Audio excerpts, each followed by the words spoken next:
Hello everyone. In my previous video, I have discussed about mitosis, its stages and why it is important to us, right? So let's get started with the very next process, which is another type of cell division called meiosis. So let's move ahead. Now, do you have any idea our human body is made up of how many cells? Okay, but the fact is that we are made up of trillions of cells. Okay, so all of us have started our life from a single cell, and it is as a result of repeated divisions we have so many cells in our body today. But human cells as a whole, as far as the number of chromosomes in the cell is concerned, may be of two types. Now, human cells may be either diploid or haploid. Now, if you have read the parts of the cell, the nucleus is the most important part. Now, why is it so? This is because the nucleus contains the genetic information or the hereditary information in the form of DNA. Now, what happens at the time of cell division? This DNA can be seen in the form of systematically arranged chromosomes. So, a typical human cell is supposed to have 46 chromosomes or 23 pairs of chromosomes. And we represent diploid as 2n and haploid as n. A diploid cell consists of 46 chromosomes, that is the full set of chromosomes, and a haploid cell consists of 23 chromosomes or the half number of chromosomes. Now, where you find haploid or the diploid cell is my next question. Okay.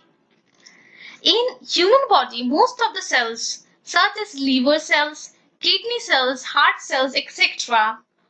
all are diploid. And there is only one type of cell in your body which is haploid, and that is the gametes or the sex cells. So the gametes are the sperms in the male body and the egg in the female body. So only remember that the sperms in the male body and the egg in the female body are haploid, and the rest of the cells in the body are diploid. So what is meiosis? So meiosis is a type of cell division in which a cell undergoes two successive or repeated divisions, producing 4 daughter cells, each containing half the number of chromosomes as compared to the parent cells. Now, there are two meiotic divisions, meiosis 1 and meiosis 2. Now, meiosis is called as reduction division. This is because the number of chromosomes in this type of division is reduced to half in the daughter cells. Now, in meiosis, the original cell which undergoes division is diploid. Now, 4 daughter cells are produced which are haploid. Now, meiosis occurs in our germ cells to produce gametes, that is egg and sperms. It occurs in the testes in males to produce the sperms, and it occurs in the ovaries in female to produce the egg or ova. Whereas in plant cells, it takes place in the anthers to produce the pollen grains and in ovary to produce the ovules.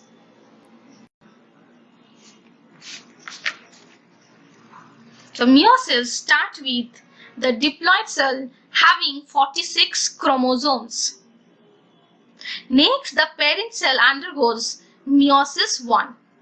During meiosis 1, the diploid cell divides into 2 haploid daughter cells having 23 chromosomes. Thereafter, these 2 haploid daughter cells undergo meiosis 2. Now, meiosis 2 division is much similar to mitosis because it maintains the number of chromosomes received by the daughter cells at the end of meiosis 1. Hence, in meiosis 2, the 2 haploid daughter cells divide to form 4 haploid daughter cells having 23 chromosomes. So therefore, in meiosis, from one diploid cell, 4 haploid daughter cells are produced. Now, why do we need meiosis? We need meiosis because it is the fundamental basis of sexual reproduction. 2 haploid gametes are brought together through fertilization to form a diploid zygote.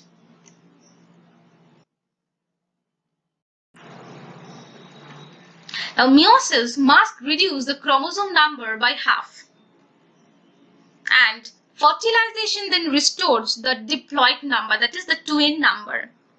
Now, what happens?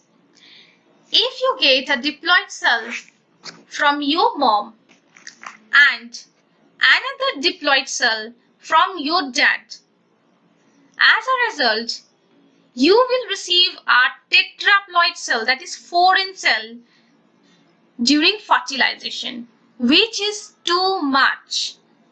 Now, what does meiosis do? Meiosis reduces the genetic content of the cell. During meiosis, you receive one haploid cell from your mom and another haploid cell from your dad. And as a result of fertilization, you receive a diploid cell, which is the correct number. Now, what are homologous chromosomes? The chromosomes which are exactly similar in shape and size and bear the same genes at the same loci are called homologous chromosomes. Here, the maternal chromosome and the paternal chromosome are homologous to each other. Now, after replication, from the maternal chromosome, 2 sister chromatids are formed, and from the paternal chromosome, another 2 sister chromatids are formed. Now, the chromatids from the maternal chromosome and the paternal chromosome are non-sister chromatids to each other. This is a 2-part cell division.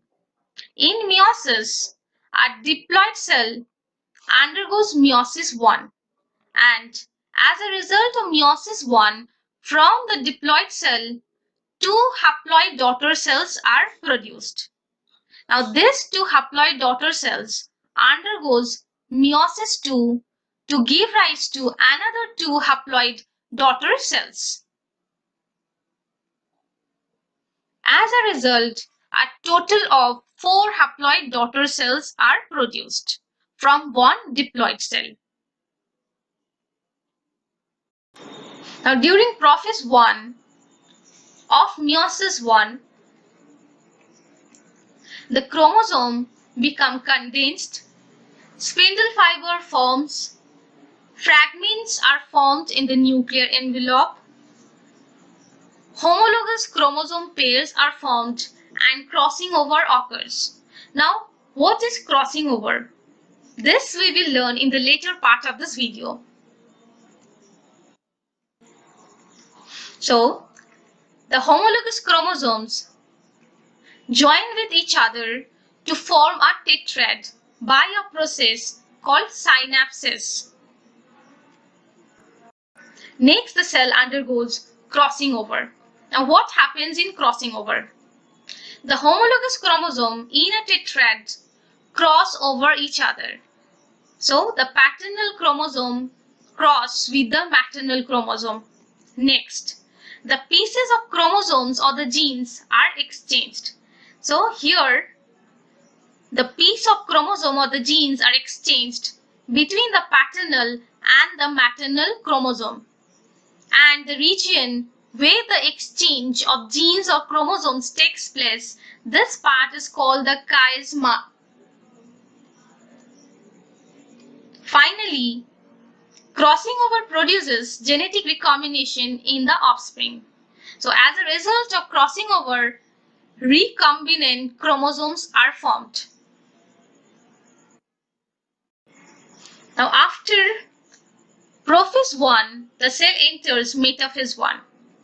Now during metaphase 1, the homologous chromosomes align along the equator of the cells. Next, the cell enters anaphase 1. During anaphase 1, the homologous chromosomes separate and move to the opposite poles. Sister chromatids remain attached at their centromeres. Anaphase 1, the cell enters telophase 1.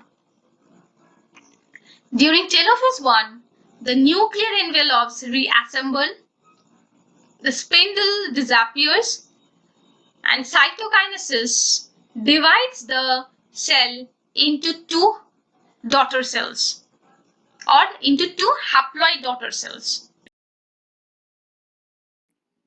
We know that meiosis 1 is reduction division. So during prophase 1, the chromosome number becomes doubles. Fragments are formed in the nuclear envelope and homologous chromosomes undergoes crossing over. During metaphase 1, the homologous pairs of the chromosome align along the equator of the cell. During anaphase 1, the homologous chromosomes separate and move to the opposite poles. Next, during telophase 1, the nuclear membrane disappears, spindle disappears, and cytokinesis divides the cell into two haploid daughter cells. After meiosis 1, the cell undergoes meiosis 2. So during meiosis 2, only one homolog of each chromosome is present in the cell. The sister chromatids carry identical genetic information, and meiosis 2 produces gametes with one copy of each chromosome and thus one copy of each gene. During prophase 2, the nuclear envelope becomes fragmented, spindle forms. Next, the cell undergoes metaphase 2. During metaphase 2, the chromosomes align along the equator of the cell. After metaphase 2, the cell enters anaphase 2. Now, during anaphase 2, the sister chromatids separate and move to opposite poles. Next, the cell undergoes telophase 2. During telophase 2, the nuclear envelope assembles, the chromosome decondensed, and spindle disappears. And finally, cytokinesis occurs, which divides the cell into two haploid daughter cells. So in meiosis 2, the two haploid daughter cells divides to form four haploid identical daughter cells. So what is the result of meiosis? The result of meiosis is that four haploid cells or four haploid daughter cells are formed with one copy of each chromosome. Next, what are the significance of meiosis? So meiosis is the mechanism by which the conservation of specific chromosome number of each species is achieved across generation in sexually reproducing organisms, even though the process paradoxically results in reduction of chromosome number by half. Meiosis also increases the genetic variability or the variations in the population of organisms from one generation to the next. And variations are very important for the process of evolution. So what are the differences between mitosis and meiosis? So mitosis occurs in the somatic cells or the body cells, whereas meiosis occurs in the reproductive cells. Mitosis occurs for growth and replacement, On the other hand, meiosis occurs only for gamete formation. In mitosis, 2 daughter cells are produced, whereas in meiosis, 4 daughter cells are produced. In mitosis, a full set of chromosomes is passed on to each daughter cell. This is the diploid number of chromosomes. Whereas in meiosis, only half the number of chromosomes is passed on to each daughter cell. This is the haploid number of chromosomes. In mitosis, the chromosome duplication is followed by a single nuclear division. On the other hand, in meiosis, chromosome duplication is followed by 2 nuclear divisions. In mitosis, the chromosomes in each daughter cells are identical, whereas in meiosis, the chromosomes are randomly assorted between the gametes produced, and this results in genetic variations.